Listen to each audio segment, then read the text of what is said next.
Okay, I'm Sander Tamaëla. Right here I'm having Dixon Jones, marketing manager of MajesticSEO. We're going to talk about his previous session about ranking signals in 2014. Yeah. We've talked about links and social as the main ranking factors from those correlation studies. How about links? How do you think links will evolve in the upcoming years? So I think that links are changing, obviously links aren't changing in nature, but the way in which they're being analysed is getting much more advanced.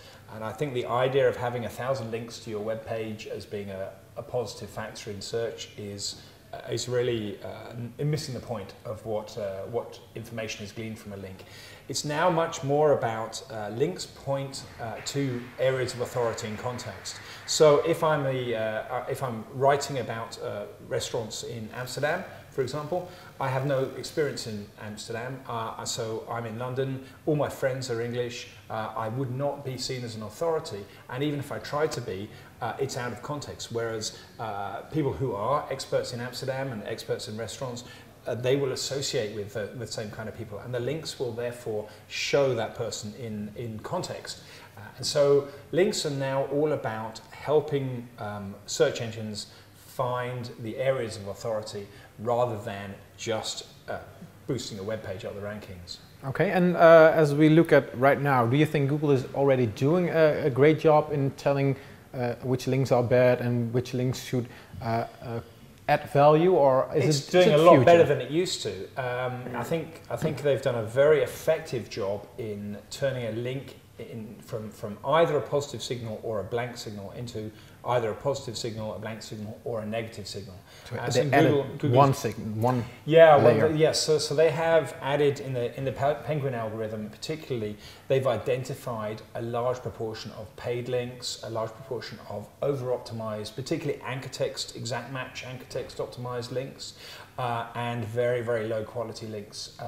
For example, in the days when you used to go and put your site in 10,000 directories at the click of a button, those kind of things.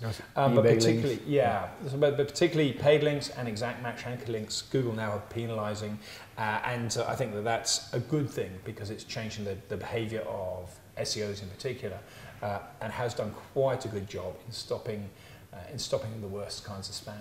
Now I'm seeing two different things in the English-based territories, because Google is, I think, doing a better job than in the smaller, let's say, the Dutch territories, because I think they're having a hard job right here. Fair comment. I think that firstly they've got a lot more of a problem with exact match anchor text. For example, in Dutch, you know, you have so many variations on a word that definition becomes harder. But also, I think that they've developed out Penguin in particular in English first, and then it's going to the more traditional languages. A weaker version, I think. Sorry? And maybe a slightly weaker version than the... Well, I don't know. I think they've. It's two things. They've adapted the algorithm as well. So they've actually made it easier to recover from Penguin as they're expanding it. When you first got into Penguin problems, you know, it was before it came over to Europe, maybe, or to non-English speaking Europe. Then when you got into a Penguin problem, it was very hard. It was before the disavow tool disavow file was an option. Even when the disavow file option came out, it took a long time for people to get back in.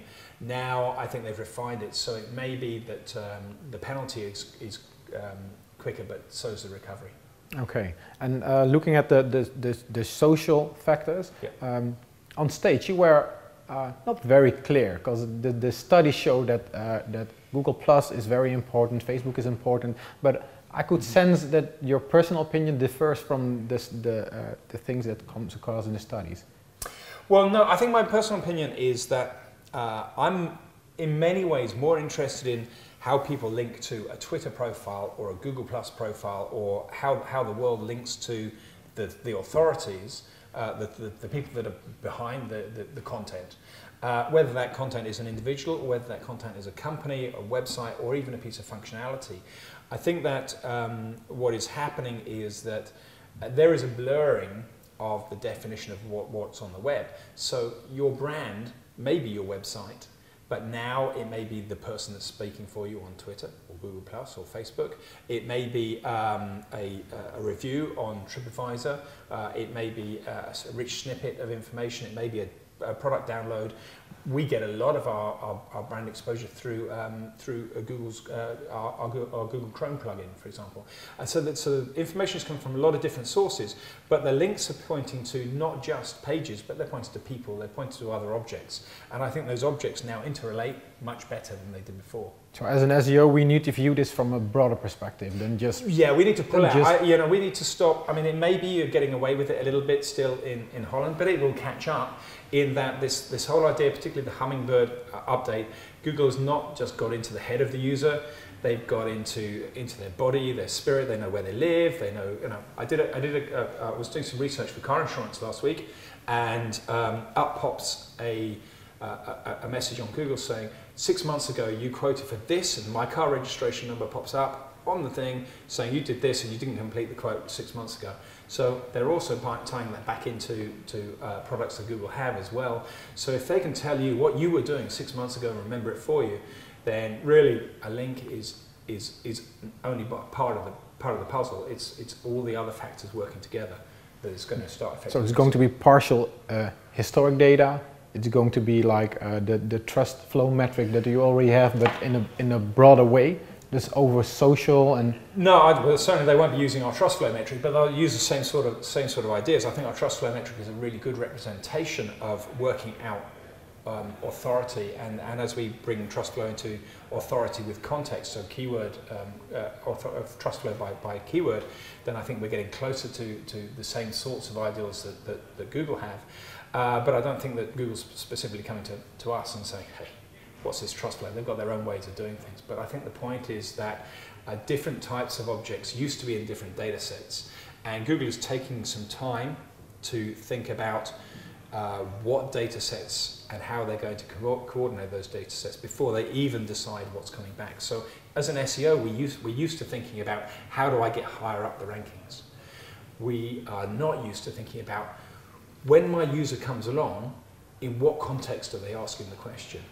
Have we decided about whether they're on a mobile phone? Because the results will be different. Have we decided where they're going to be physically based? Because the results will be different.